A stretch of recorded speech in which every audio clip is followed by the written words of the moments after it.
Dan kita beralih ke informasi lainnya. Belakangan ini, pedofilia menjadi perhatian serius masyarakat. Tak terkecuali pemerintah Provinsi Bali. Karena pelaku pedofilia menyebut bahwa Bali surga seks anak-anak. Ya, karena terbukti sejumlah kasus pedofilia yang dilakukan oleh warga negara asing di Bali tidak semuanya diselesaikan di ranah hukum. Sebelum akun Facebook pedofil terbesar di Indonesia, Loli Candice terbongkar. Ada sederet nama pedofil yang membuat publik terhenyak. Pada 1990-an, kita dikagetkan sosok robot gedek. Lalu Baikuni alias Babe, sampai Andri Sobari.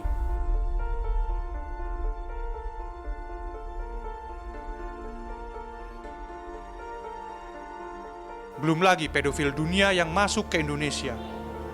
Tidak semua ulah mereka terungkap polisi.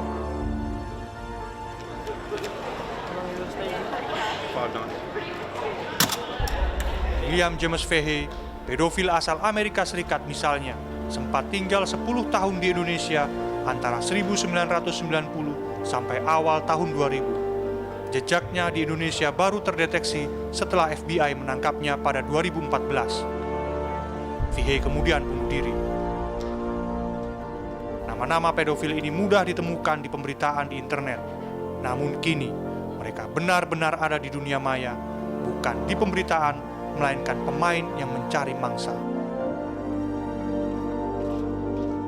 Internet ikut andil membawa pedofil datang ke Indonesia. Bali menjadi lokasi favorit mereka. Mereka menyebut Bali sebagai lokasi wisata seks anak-anak.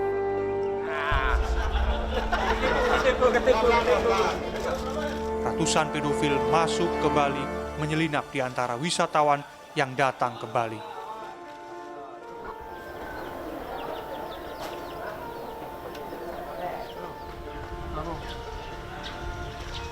Muncul pertanyaan besar, bagaimana pedofil macam Mario Manara, Michelle Rene Heller, Tony William, sampai Robert Fides Ellis bisa datang ke pelosok desa di Kabupaten Karangasem, Bali untuk mencari target anak-anak. Padahal mereka berasal dari Prancis, Belanda, Australia, bahkan Amerika. Jawabannya sederhana, internet.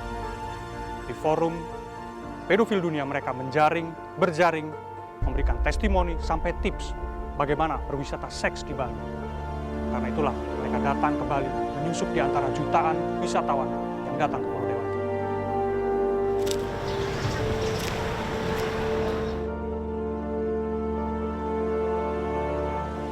Pedofil memanfaatkan informasi viral untuk mencari lokasi yang bisa mereka tempati selama berwisata seks di Bali. Internet menyatukan mereka, memberikan informasi dan keleluasaan bagi para pedofil dunia. Itu terungkap bahwa Bali merupakan surga bagi kaum pedofil. Nah, itu dibuat di websitenya mereka kaum pedofil yang jaringan internasional.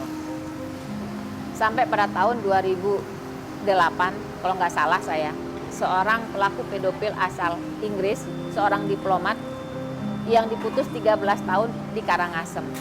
Itu pun kita pertama kali turun untuk mengawal kasus ini supaya bahwa pedofil itu ada di Bali. Ungkapan surga pedofil bukan isapan jempol. Ada daftar panjang nama pedofil dunia yang ditangkap di Bali. Mereka memiliki kesamaan.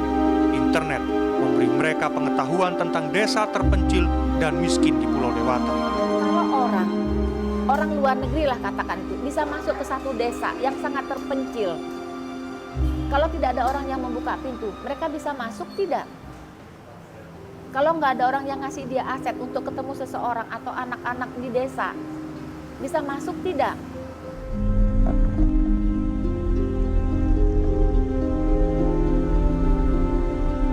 Pedofil asal Australia bernama Peter Will Smith mencari mangsa lewat internet.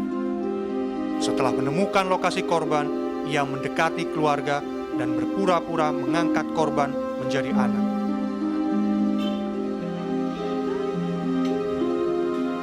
Pasar tradisional juga menjadi salah satu lokasi bule pedofil mencari korban. Di pasar-pasar di Bali, kita bisa melihat ketimpangan ekonomi. Anak-anak dipekerjakan. Yang mengagetkan, Kemiskinan membuat beberapa orang tua merelakan anak mereka dicabuli pedofil. Mereka bahkan mengantar anak-anak ini ke rumah pedofil macam Robert Fides Ellis, berharap uang daripada pedofil ini mengalir pada mereka.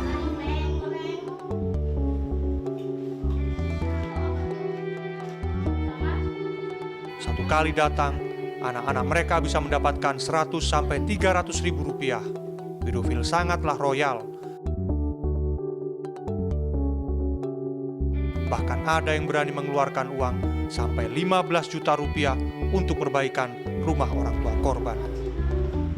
Mereka yang pernah menjadi korban atau setidaknya pernah berinteraksi dengan para pedofil kini mulai berani melawan. Mereka diberi pengetahuan tentang cara membela diri dari serangan kaum pedofilia yang berada di sekitar mereka. Misalnya kamu ada orang asing yang deketin kamu tuh, terus dipegang-pegang dadanya, itu kan bagian yang terasing bagi kamu, itu bagian yang sensitif ya. Ya, bagian dada, terus perut, terus kemaluan, terus pantat, itu nggak boleh dipegang sama orang asing ya. Jangan dikasih megang selain ibu sama bapak ya. Kalau kamu dipegang-pegang sama orang, gimana? Gigit tangan. Gigit tangannya, terus lari. Harus teriak-teriak ya.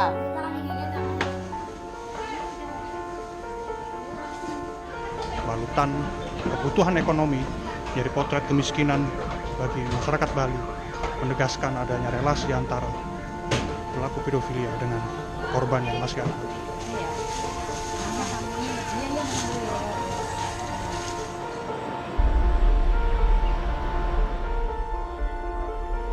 Pada 2015, kantor imigrasi Bandara I Gusti Ngurah Rai menghalau lebih dari 120 pedofil. Tahun berikutnya, 37 orang dicegah karena kasus pedofilia. Dan sampai Maret 2017, ada 7 pedofil diusir sebelum berhasil melewati border imigrasi. Kita ini di daerah pariwisata, jadi kami itu terbiasa untuk menerima orang asing. Di sini ideologi pariwisata itu begitu mengakar sehingga kadang-kadang ada pemujaan terhadap orang asing sebagai dewa yang membawa uang. Sehingga kedatangan mereka di rumah-rumah warga diterima begitu saja untuk konsep perbaikan kehidupan, ekonomi bagi mereka ya, terutama bagi masyarakat yang ada di pedesaan. Itu sikap permisif kita terhadap orang asing karena dampak samping dari pariwisata. Booming pariwisata dan gencarnya promosi melalui berbagai media sosial ternyata membawa dampak buruk bagi kehidupan anak-anak di Indonesia. Surga bagi para pedofil adalah neraka bagi anak-anak. Menurut catatan lembaga non-pemerintah asal Belanda, TRSD Homes, 40.000 sampai 70.000 anak-anak Indonesia mengalami pelecehan dan eksploitasi seksual, terutama di Bali, Lombok, dan Batam.